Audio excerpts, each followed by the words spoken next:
அன்பர்களே வணக்கம். ஆன்மீகத்தின் காதலன் நான் உங்கள் அன்பு நண்பன் செந்தில்.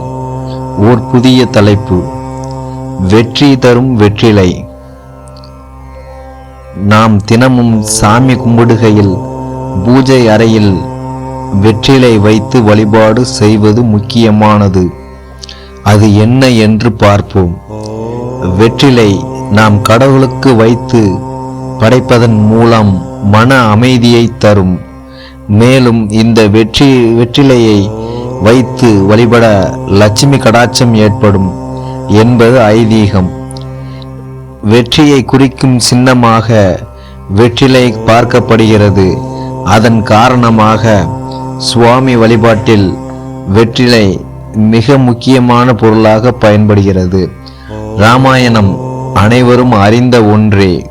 அதில் சீதாதேவி ராவணன் கடத்தி செல்ல கடல் கடந்து சென்று ஸ்ரீ ராமதூதனாக அனுமான் சீதாதேவியிடம் கூறினார், சீக்கிரமாக ராமர் படையுடன் வந்து ராவணனை வெற்றி கண்டு சீதையை மீட்பார் என்று கூற, அதை கேட்டு சந்தோஷத்தில் சீதாதேவி அருகில் இருந்த வெற்றிலை கொடியில் இருந்து வெற்றிலையை கிள்ளி அனுமானே ஆசீர்வாதம் செய்தார். அன்றிலிருந்து இன்று வரை வெற்றிலையின் மகத்துவம் அதிகரித்தது. மேலும் இந்த வெற்றிலையை பூஜையறை பொருட்களாக மட்டுமின்றி மனிதனின் செரிமான பிரச்சனைகளை தீர்க்கும் அருமருந்தாகவும், உடல் பலகீனமான காலத்தில் சிறிது வெந்நீருடன் வெற்றிலை, துளசி இலை, மிளகு சேர்த்து அருந்த உடல் புத்துணர்ச்சி அடையும் என்பதை நாம் காண முடியும். இத்தகைய சிறப்பு வாய்ந்த வெற்றிலையை 3 வகை உள்ளது.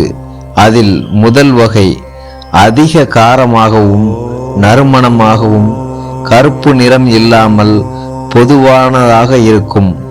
இரண்டாவது வகை கருப்பு நிறம் கலந்து காரம் அதிகமாக காணப்படும்.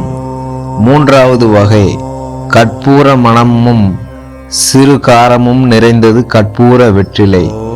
இதில் கற்பூர வெற்றிலை மற்றும் ஆன்மீகத்தில் அதிக பயன்படுத்தப்படுகிறது என்று கூறி மற்றொரு பதிவில் உங்களை சந்திக்கும் வரை உங்களிடம் இருந்து விடைபெறுவது உங்கள் அன்பு நண்பன் செந்தில்.